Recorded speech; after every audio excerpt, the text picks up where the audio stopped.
Confident Healer. I'm your host, Sharmila Molly, and in this podcast, we have inspirational, uplifting, and soulful conversations about the ins and outs of having confidence as a healer and as a healer in business. Hello, and welcome back to the Confident Healer podcast. I'm your hostess, Sharmila Molly, and today, or this week, we're going to be talking about premonitions, exes, and emotional abuse. Oh, yay! Your favorite topic. So, trigger warning, if you have experienced any type of abuse, especially emotional abuse in relationships, this may be a hard episode to listen to. So, just to let you know. So, I initially wasn't going to make an episode this week. I was going to try to catch up and put some of my past interviews in video format onto YouTube, take some clips, and then I had experienced an incident while I was working at the Psychic Faire.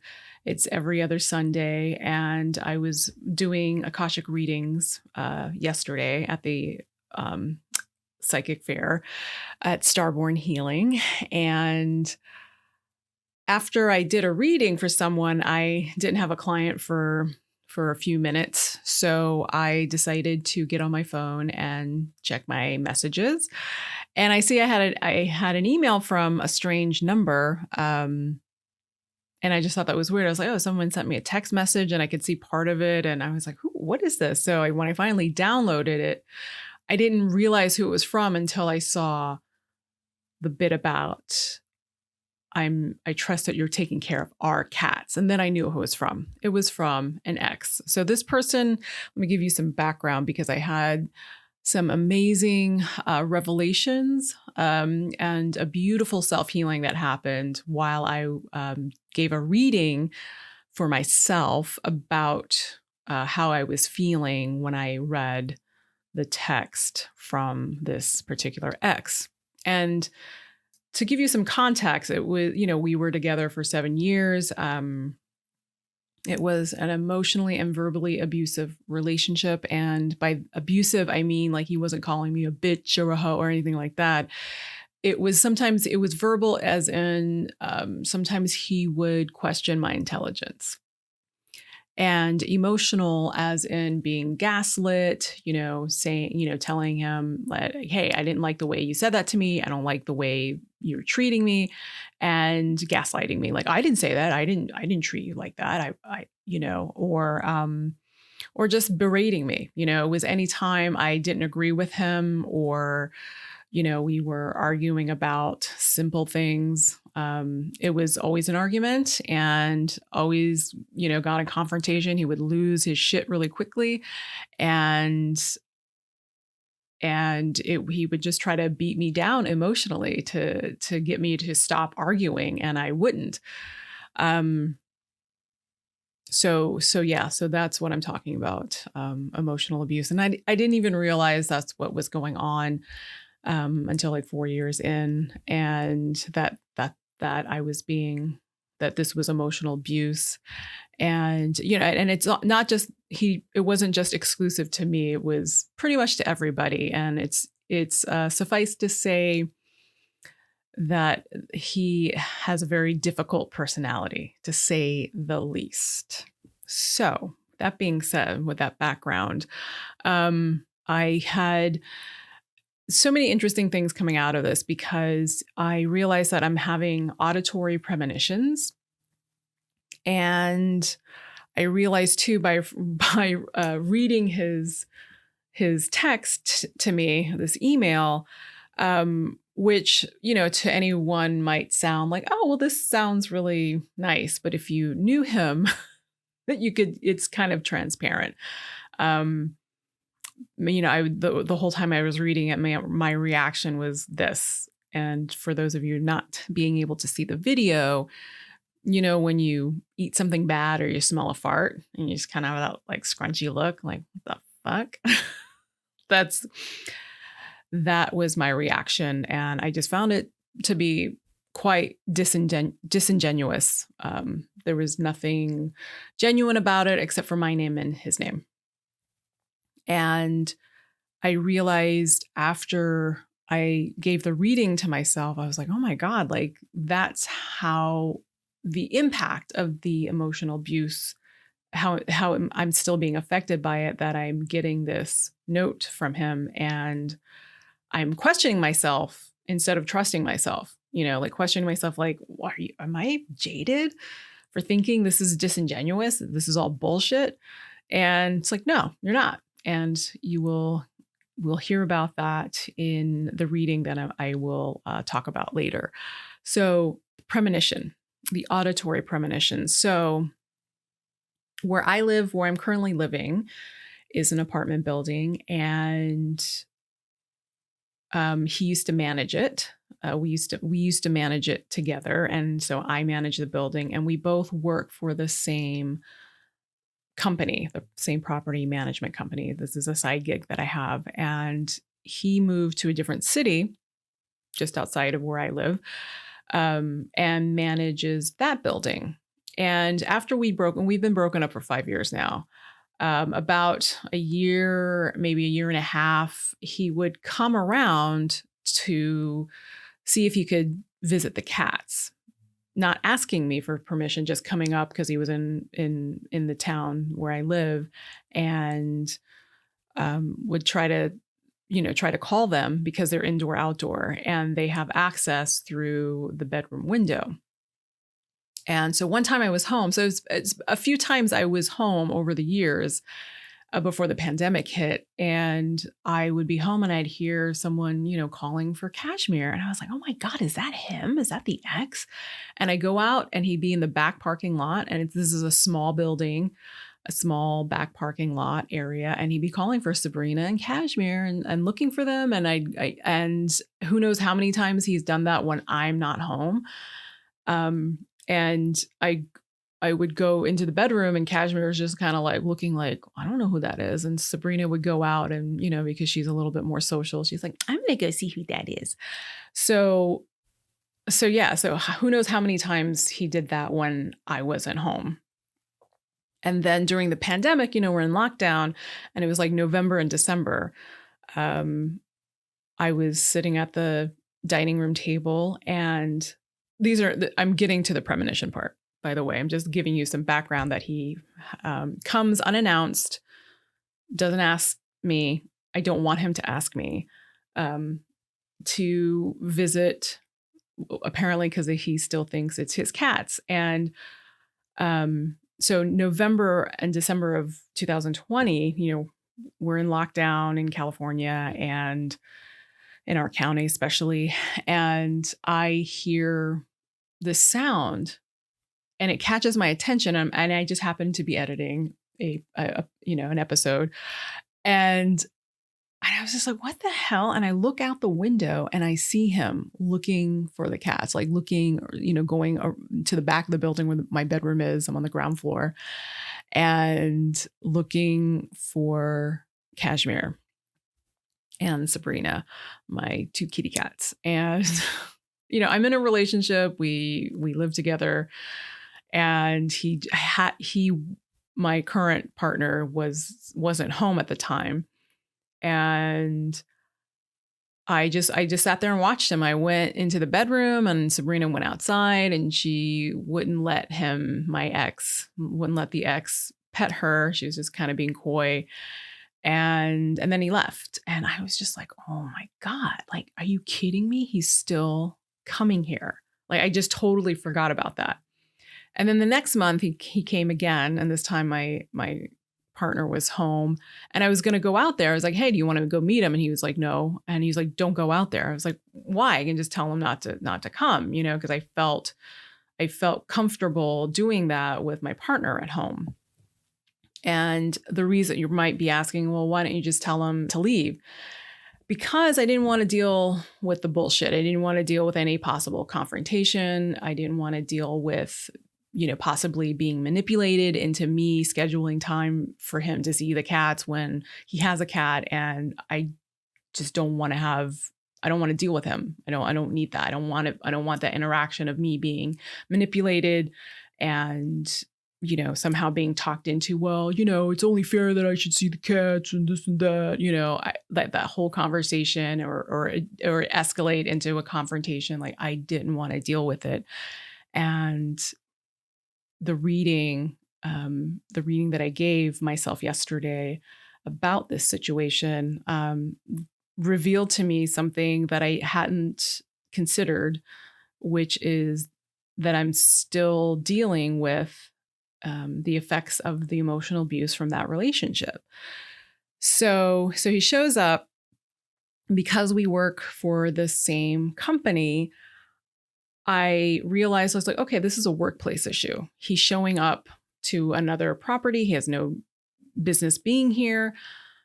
There's no one else he knows here that wants to see him. There's no reason, and I need to say something. So I said something to the company that we work with, and he, I was told that he was talked to about it and that he's not going to show up anymore. Great.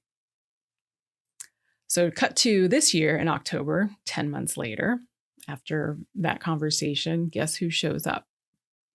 And this is the interesting part. So now I'm getting to the premonition. So the day before this ex shows up, I thought I heard him whistling for the cats. And I told my partner, I was like, did you hear that? And he's like, no. I said, you don't hear that whistling? And he was like, oh yeah, I do hear whistling. And I couldn't figure out where it was coming from. I was looking out to see if I could see if the ex was there. And it turned out I went out to the back parking lot, and it was my neighbor's car making this particular sound. It was just making this odd sound that sounded like this two-tone whistle that this ex does for the cats to call them. So I was like, okay, whatever. Guess I'm just hearing things. The next day, guess who shows up? And this is the auditory premonition. By the way, this is a new thing for me, having auditory premonitions like this. He shows up looking for the cats, and I am just, I was having issues with boundaries, and I have issues with boundaries with him, obviously, because of, being manipulated so much and gaslit, and just afraid to get into confrontation because I don't want to get yelled at. I don't want to deal with it. We're not together, I just don't want to deal with it. And so that's why I never said anything to him directly, because I know him. I know what possible outcomes would be. And maybe that's just me being, fearful of what the worst case scenario is, because I've been through all those worst case scenario, and perhaps it wouldn't have been. But that is the trauma of being emotionally abused by the abuser that comes to your house unannounced because he thinks he can. It's a form of entitlement. So in October, he came to the property looking for the cats. Both cats were sleeping. They were just like knocked out. They were like, whatever. He actually came into the building and stayed for like 20 minutes. I could hear him and see him across the courtyard talking to one of my neighbors, someone he used to know. Her door happened to be open, and I could just hear him just talking at her. And while he's not a full-blown narcissist, he's like, maybe a quarter. And this is from 2 separate therapists that gave me books about, when your partner is a narcissist. They didn't come out and tell me, and, just kind of confirmed that they're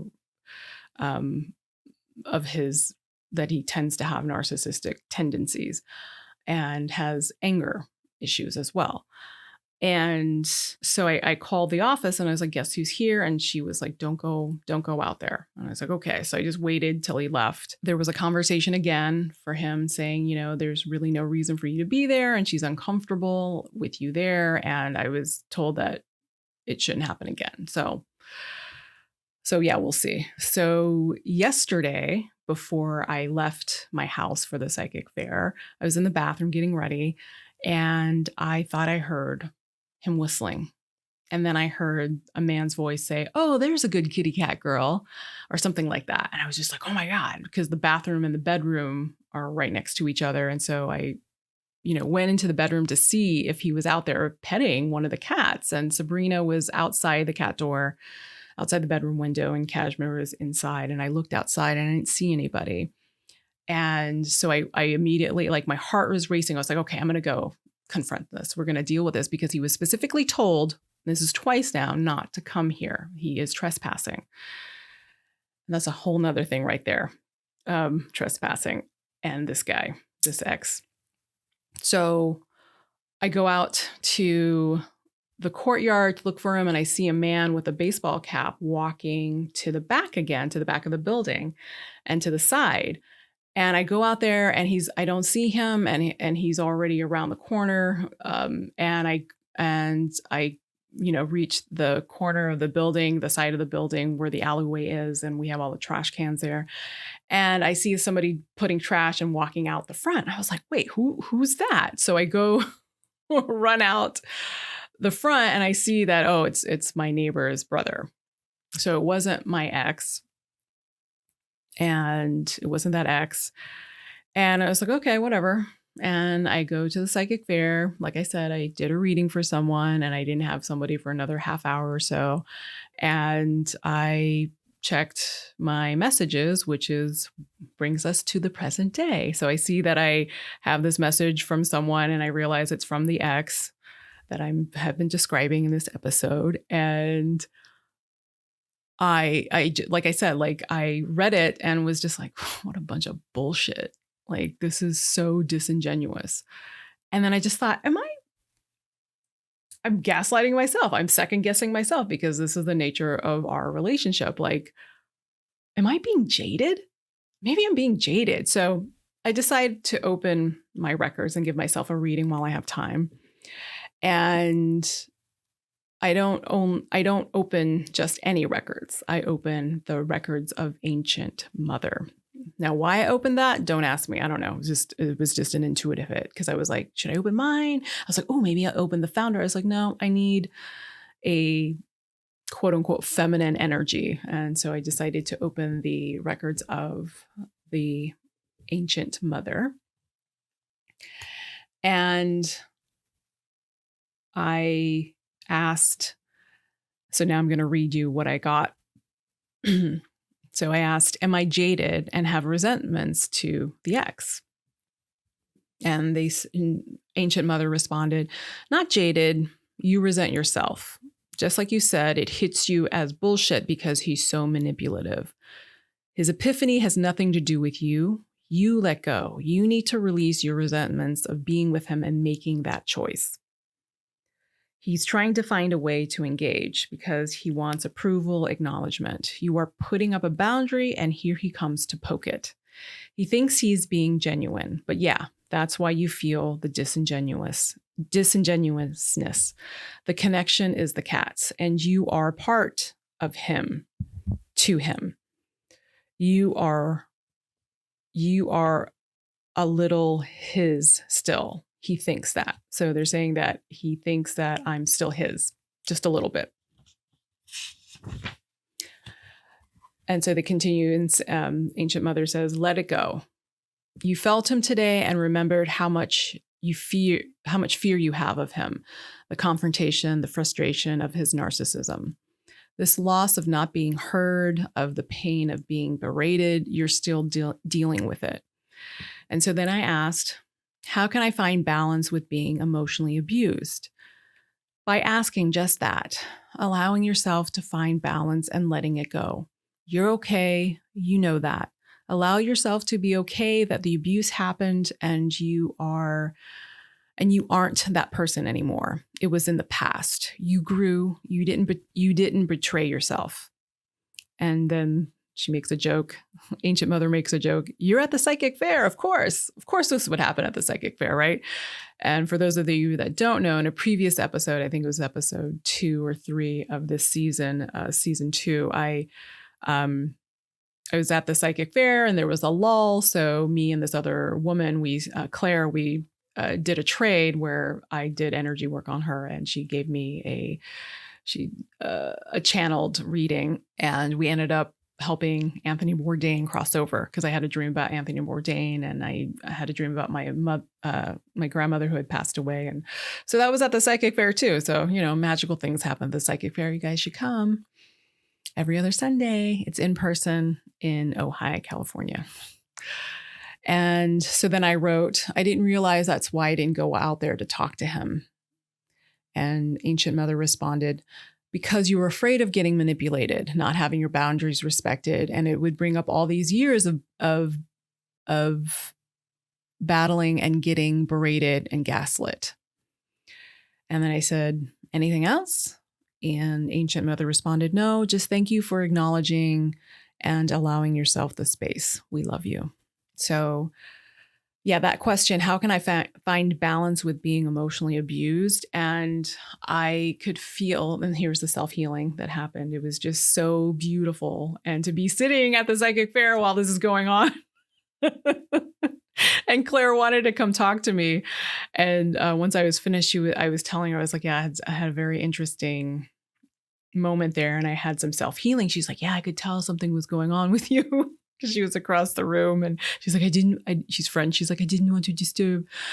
And, but yeah, the release of these, I don't know, I guess pent up feelings, of being emotionally abused. I mean, it's not something I talk about or think about all the time, but it comes up when I see him.